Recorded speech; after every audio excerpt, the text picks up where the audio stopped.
Good morning friends, मैं doctor VK Mishra from gastro liver hospital Swaroop Nagar Kanpur. इस series में आगे मैं बात करूंगा कि जो राइट अपर क्वाड्रेंट पेन है, ये इस तरफ के एरिया का जो पेन है जहां मेरा हाथ रखा हुआ है, इसके क्या अगर अंदर इसमें प्रॉब्लम है तो इसके क्या प्रेजेंटेशन है, क्या सिम्टम्स हैं, क्या साइंस हैं। एज डॉक्टर अगर आप हॉस्पिटल आते हैं तो वास्तव में मैं आपको कैसे इवेल्युएट करता हूं। I will be talking about my approach. जब मैं अपनी अप्रोच की बात करता हूं तो I am talking of the scientific approach कि कोई भी फिजिशियन या कोई भी डॉक्टर आप जब ये प्रॉब्लम लेके पहुंचते हैं तो उसमें क्या इवेल्युएट करने की कोशिश करता है। नाउ जहां तक राइट अपर क्वाड्रेंट के पेन का सवाल है, ये बात बिल्कुल सही है कि there are variety of reasons, बहुत सारे कारण हैं जिसके चलते यहां दर्द आ सकता है। आपकी क्या एज है, आपका क्या सेक्स है, इन आपकी ओवरऑल क्या जनरल कंडीशन है, ये तीनों चीजें मिला के इन्फ्लुएंस करती हैं कि वास्तव में आपकी डायग्नोसिस क्या होगी और ये पेन जो है वो कहां से आ रहा है। क्योंकि एक बच्चा है जिसकी उम्र 6 साल की है एंड एक महिला है जिसकी उम्र 55 साल है, तो इन दोनों में जो पेन के रीजंस हैं they would be entirely different. तो जो एज है is one of the important factor, sex is one of the important factor जो इसको डिक्टेट करेगा कि what may be the likely diagnosis. Now जहां तक हिस्ट्री एंड फिजिकल एग्जामिनेशन का सवाल है, these are very important pillars. हम आपसे बहुत सारे क्वेश्चंस पूछते हैं, हम आपका फिजिकल एग्जामिनेशन करते हैं एंड दैट इज व्हाट हम एक डिफरेंशियल डायग्नोसिस बनाने की कोशिश करते हैं कि वास्तव में ये क्लिनिकली ये जो आपको प्रॉब्लम है या पेन है ये कहां से आ रहा है।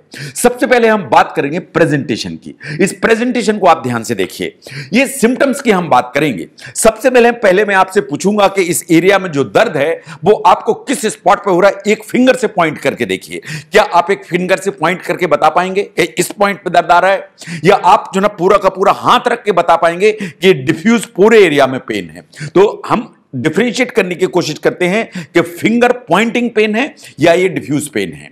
इससे फर्क पड़ता है कि अंदर कहां से पेन आ रहा है। देन इसके बाद हम नेक्स्ट क्वेश्चन आपसे पूछते हैं, जब आपको दर्द शुरू हुआ उस समय आप क्या कर रहे थे? आप लेटे हुए थे, आप बैठे हुए थे, आप दौड़ रहे थे, आप खाना खा रहे थे, आप क्या किस एक्टिविटी में इन्वॉल्व थे जिस समय आपको यह दर्द आया।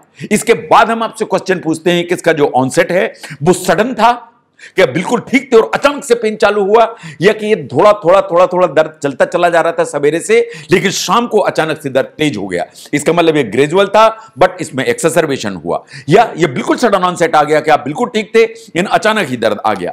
इसके बाद हम इसके नेचर के बारे में बात करेंगे। हम आपसे क्वेश्चन पूछेंगे कि ये दर्द आपको किस तरह का महसूस हो रहा है। क्या आपको ऐसा लग रहा है जैसे किसी ने चाकू भोंक दिया, या स्टैबिंग पेन है। आपसे पूछेंगे क्या अंदर एकदम ऐसा लग रहा है जैसे आग की भट्टी जली हुई है, जलन पड़ रही है, या बर्निंग सेंसेशन है। आपसे मैं पूछूंगा कि ये जो पेन है ये ग्राइपिंग टाइप का पेन तो नहीं है कि अंदर की तरफ खिंच रहा है, ये ग्राइपिंग पेन तो नहीं है। आपसे मैं पूछूंगा कि ये लगातार चलने वाला दर्द है या ये रुक रुक के मरोड़े दे के आ रहा है। तो जो नेचर ऑफ पेन है उसके बारे में क्वेश्चन मैं आपसे पूछूंगा एंड उसका आंसर मैं आपसे ही चाहूंगा, तभी मैं जज कर पाऊंगा कि what may be the reason and which may be the organ जो इन्वॉल्व है। इसके अलावा मैं आपसे पूछूंगा कि जो दर्द आया ये रेडिएट कहां हो रहा। कहीं ऐसा तो नहीं है कि यहां तो दर्द हो रहा है लेकिन आपको यहां भी महसूस हो रहा है। ऐसा तो नहीं है कि यहां दर्द हो रहा है लेकिन ये नीचे की तरफ जा रहा है, इन राइट टेस्टिकल में भी आपको महसूस हो रहा है। इसके साथ में जो एसोसिएटेड सिम्टम्स हैं उनके बारे में बात करूंगा। क्या ऐसा है इस दर्द के साथ में यूरिन रुक रुक के हो रही है? क्या इस दर्द के साथ में आपको वॉमिटिंग हो रही है?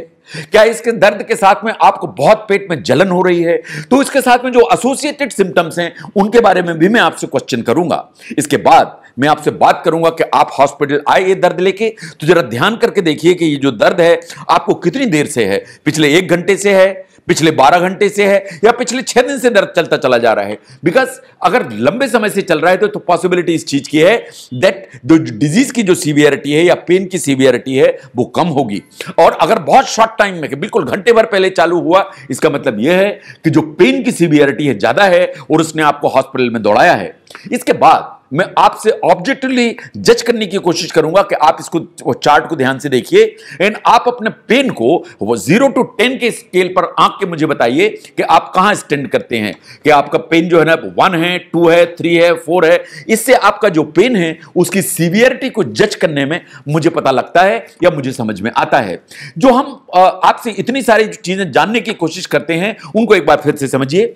हम साइट जानने की कोशिश करते हैं, हम ऑनसेट जानने की कोशिश करते हैं, हम पेन के कैरेक्टर की कोशिश करते हैं जानने की, इसका रेडिएशन क्या है, इसके कोई एसोसिएटेड सिम्टम्स तो नहीं है, इसका टाइम ड्यूरेशन कितना है, इसके साथ में कोई एक्सासर्बेटिंग रिलीविंग फैक्टर्स हैं क्या, और इसकी सिवियरिटी कितनी है। इसको याद रखने के लिए हम इसे कहते हैं कि सोक्रेट्स, SOCRATES, ये सोक्रेट्स है, सिनोनिम है, और इससे हम जो है ना आपके जो क्वेश्चंस हैं उनको जनरेट करते हैं एंड आपसे इंफॉर्मेशन लेने की कोशिश करते हैं। इसके बाद हम जज करने की कोशिश करते हैं कि आपको पास्ट की कोई मेडिकल हिस्ट्री तो नहीं है, आपने पास्ट में पहले कोई ट्रीटमेंट तो नहीं लिया हुआ है, आप किसी किस्म की कोई रेगुलर मेडिकेशन तो नहीं लेते हैं, या ऐसी कोई फैमिली हिस्ट्री हो जो आप बताना चाहते हैं मुझे तो जरूर बताइए कि आपको फैमिली हिस्ट्री है इस तरह की बीमारियों की, तो जिससे मुझे जज करने में पता लगे।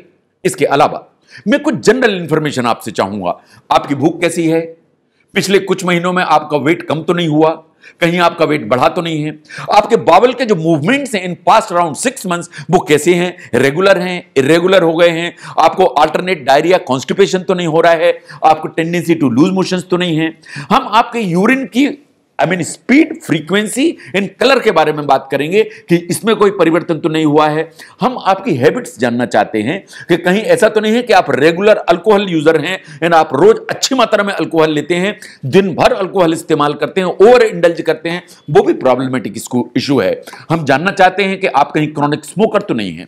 इसके बाद हम आपको एग्जामिन करते हैं। जब हम एग्जामिन करते हैं तो सबसे पहले ओवरऑल हम देखते हैं कि आप देखने में वेल प्रिजर्व्ड हैं कि नहीं है।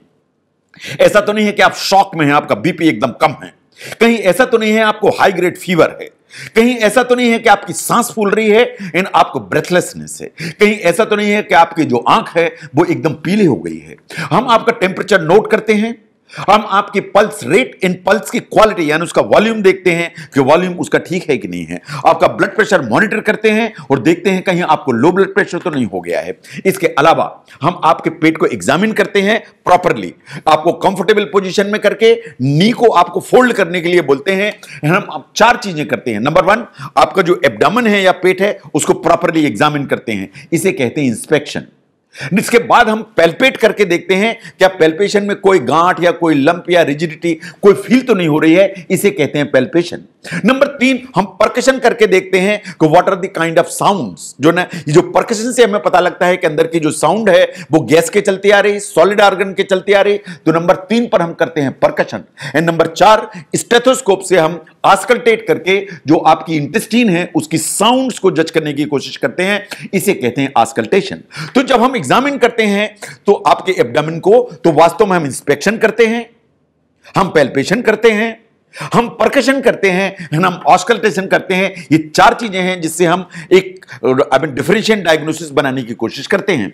इसके अलावा आप एब्डोमेन की प्रॉब्लम लेके आते हैं, लेकिन हम बाकी जो सिस्टम्स हैं आपके ऑर्गन से उनको भी एग्जामिन करते हैं, इन द सेंस कि हम आपके कार्डियोवैस्कुलर सिस्टम या हार्ट को एग्जामिन करेंगे, हम आपके रेस्पिरेशन है लंग को एग्जामिन करेंगे, एंड इफ नीडेड तो आपका जो न्यूरोलॉजिकल एग्जामिनेशन है एक मोटे तौर पर उसका भी एग्जामिनेशन किया जाएगा। तो अगर आप ध्यान से देखें कि जब भी इस एरिया में दर्द होता है तो उसको असेस करने के लिए हमारे ऊपर काफी रिस्पॉन्सिबिलिटी होती है। आप हॉस्पिटल में आते हैं पेन लेकर, लेकिन हमारी रिस्पॉन्सिबिलिटी होती है कि हम क्लिनिकली एक डायग्नोसिस डेवलप करें, और उस क्लिनिकल जो डायग्नोसिस है उसको डेवलप करने के लिए हमें प्रेजेंटेशन देखना पड़ता है, उसके साइंस देखने पड़ते हैं, उसके सिम्टम्स देखने पड़ते हैं। इन साइंस में हमें प्रॉपर एग्जामिनेशन करना पड़ता है, which is inspection, palpation, percussion and auscultation. इसके बेस पर हम वास्तव में एक डिफरेंशियल डायग्नोसिस डेवलप करते हैं, जिससे हमें डायरेक्शन मिलता है कि वास्तव में अंदर जो पेन आपको आ रहा है पॉसिबली इस ऑर्गन से आ रहा है, इन उस ऑर्गन से आ रहा है, तो इसमें पॉसिबिलिटी इस बीमारी की ज्यादा है।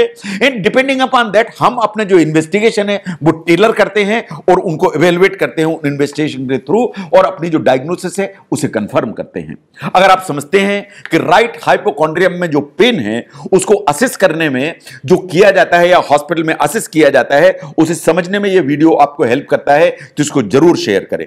मैं doctor VK Mishra from gastro liver hospital, Swaroopnagar, Kanpur. Thank you very much.